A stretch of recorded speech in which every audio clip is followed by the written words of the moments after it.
le message d'accueil de Monsieur le ministre-président était très éloquent et très positif, en tout cas dans les matières et les valeurs que nous sommes amenés à développer, à discuter aujourd'hui. Donc je le remercie vraiment vivement pour son intervention et son accueil. Je remercie également les membres, Monsieur le greffier, le greffe et les membres du bureau du Parlement wallon de nous avoir permis d'organiser cet événement aujourd'hui dans ces locaux, de n'avoir accepté de nous les prêter.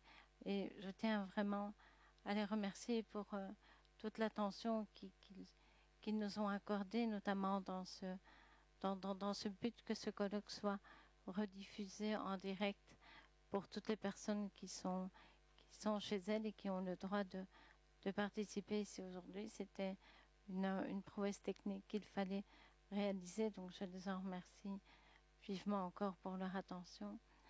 Alors encore un merci, un autre à Monsieur le ministre Maxime Prévost qui nous a vraiment accompagnés, en tout cas dans cette démarche, et soutenu pour que ce colloque puisse avoir lieu ici. Et je le remercie aussi pour l'intérêt tout particulier qu'il porte à notre association. Alors ce colloque est organisé avec le soutien du Haut Commissariat des droits de l'homme, avec deux autres associations européennes, le ASPD et le réseau ENIL. Et voilà, ils sont ici parmi nous. Certains d'entre eux viennent de très loin. Et donc voilà, ça ne fera que nous permettre d'avoir des échanges très intéressants et très divers. Mais voilà, un dernier merci. Alors, le titre de cette journée, un vaste programme, vivre sa vie en droit fondamental, je crois que la réponse est bien sûr oui, et pour toutes les personnes porteuses de handicap, quelle que soit la déficience, quel que soit le handicap. Maintenant, un droit respecté, je crois que malheureusement, malgré les bonnes volontés et tout ce qui a déjà été mis en place, et nous le soulignons, mais ce droit n'est malheureusement pas encore respecté pour toutes les personnes, et c'est un peu le but de ce colloque aujourd'hui, de témoigner de nos besoins, des personnes que nous sommes, en tout cas de ce droit à l'autonomie. Ce droit à l'autonomie qui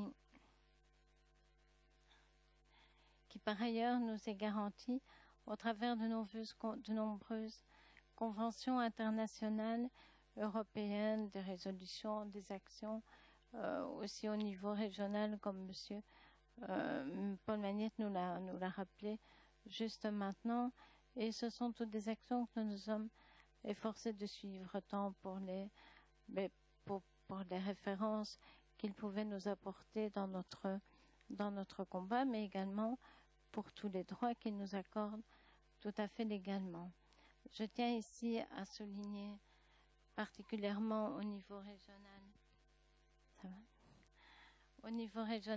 la déclaration de politique régionale wallonne, donc un petit texte qui introduit la problématique, la politique en tout cas du handicap, et cette déclaration dit exactement vivre comme tout le monde et avec tout le monde, choisir librement son mode de vie, avoir une égalité de traitement, sont des principes qui constituent la politique du handicap en Wallonie. Le gouvernement s'inscrit pleinement dans la ligne de la Convention des Nations Unies relative aux droits des personnes handicapées. Le gouvernement souhaite développer une réelle inclusion des personnes handicapées tout au long de la vie. Donc voilà, je crois qu'on ne peut pas dire mieux des choses, et c'est en tout cas ce que nous souhaitons de tout cœur. Donc la Convention des Nations Unies relative aux droits des personnes handicapées vise vraiment à préserver la dignité humaine et nous pose, nous, personnes, en termes de sujet de droit et pas d'objet d'assistance. Je crois qu'il est fort important de revenir sur cette notion.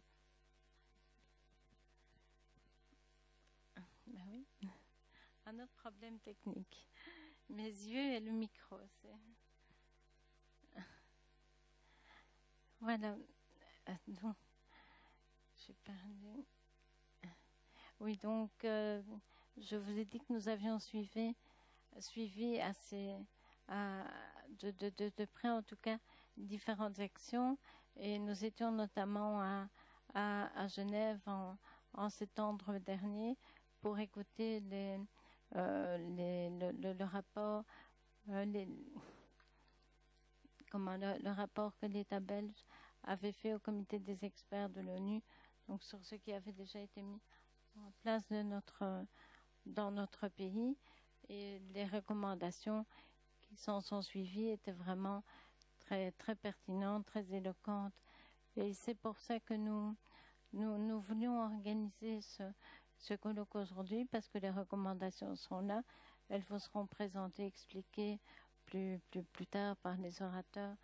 Je ne souhaite pas y revenir. Mais nous sommes parallèlement actuellement dans une période de transition. Ces recommandations tombaient donc tout à fait à point pour bien orienter maintenant les nouveaux choix politiques qui vont être faits dans le cadre des transferts des compétences, des nouveaux EIP qui vont être mis en place. Donc nous souhaitions vraiment que nos droits et notre droit à la vie autonome, mais notre droit en termes de participation, comme M. Magnette l'a bien rappelé, doit être acquis et bien inscrit, en tout cas dans les nouvelles politiques qui vont être mises en place.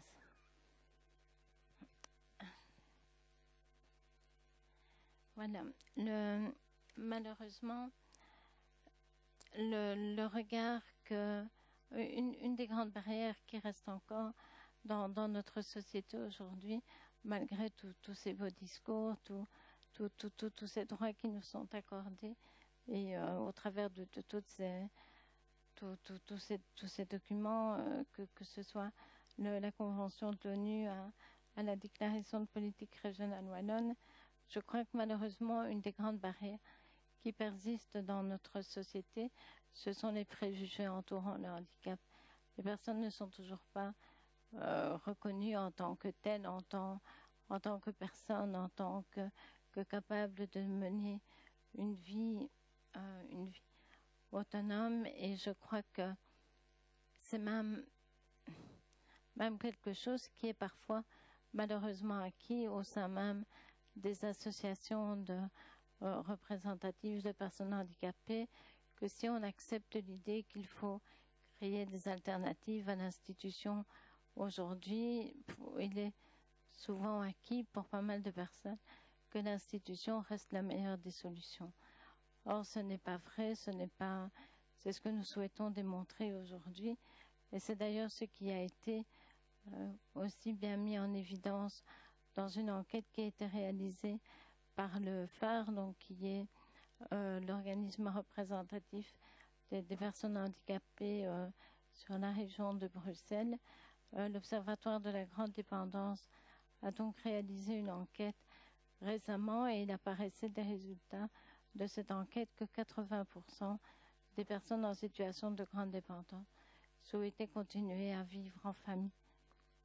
Donc voilà, je crois que au-delà de ce que nous pouvons dire, il y a vraiment une nécessité, en tout cas en région wallonne, si on veut faire un parallèle avec cette enquête, qu'on est vraiment chez nous devant une grande absence de chiffres,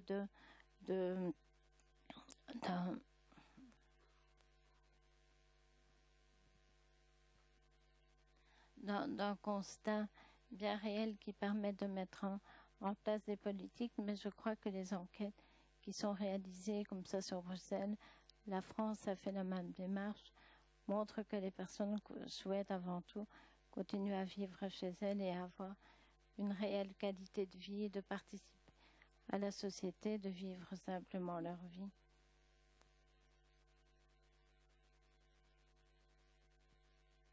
Et je tenais à faire une petite parenthèse justement concernant ce droit également, c'est que le 29 juillet 2013, la Belgique était également condamnée par le Comité européen des droits sociaux pour le manque de solutions d'accueil pour les personnes porteuses de handicap de grande dépendance. Malheureusement, ce qui a été perçu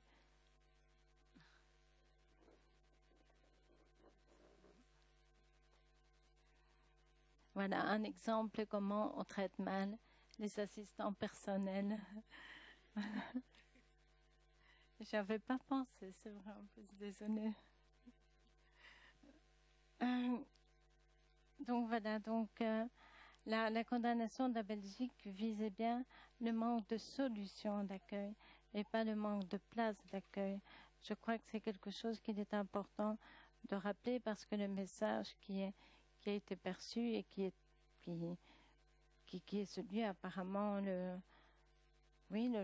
admis par la majorité même de nos représentants ici au sein de ce Parlement est toujours des places d'accueil, pas des solutions. Donc le BAP fait également partie de ces solutions. Il était important, comme d'autres solutions aussi, mais il en faisait partie.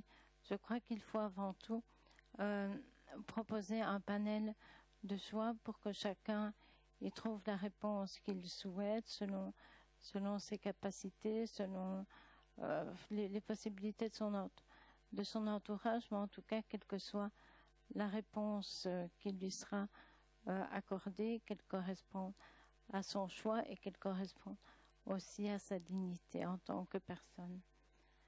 Je voulais juste encore dire que le handicap, nous ne l'avons pas choisi et il ne doit pas être une fatalité, ni pour nous, ni pour notre entourage.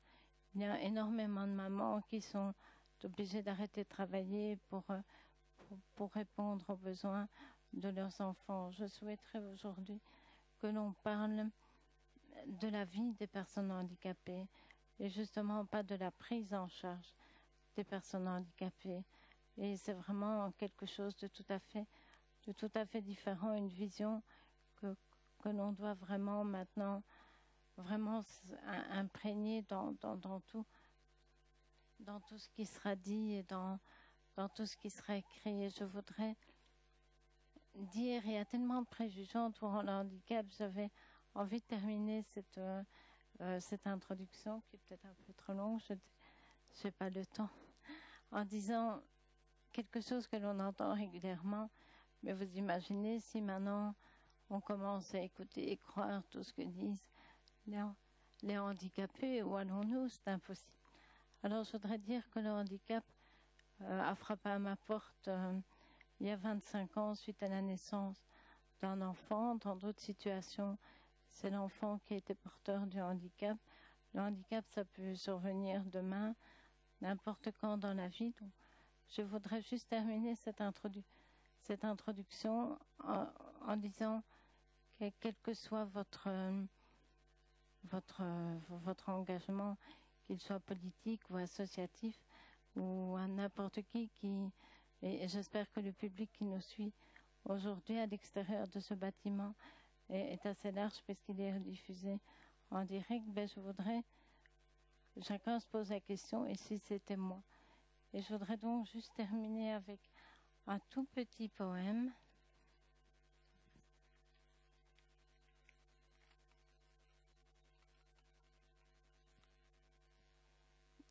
qui s'adresse à une situation particulière qui est la mienne, mais qui peut largement être transposée un peu à tout le monde, mais qui fait un constat de notre société. Voilà. Notre société est ainsi faite que le jour où vous perdez le contrôle de vos pieds, vous perdez également le contrôle de votre vie. Quand vous quittez votre statut d'acteur économique pour devenir bénéficiaire du non-marchand, quand vous passez du siège conducteur à la banquette arrière comme simple passager. Si vous saviez comme c'est difficile, car vous êtes toujours la même personne, avec vos rêves, vos sentiments, vos envies, votre ambition. Mais votre cœur, votre corps, vous le refuse. Pourquoi moi? Pourquoi une telle punition? C'est comme ça. Il n'y a rien à comprendre. Il faut juste trouver la force de continuer. Désormais, je ne serai plus que passager, et quoi qu'il advienne, j'aurai besoin d'un conducteur.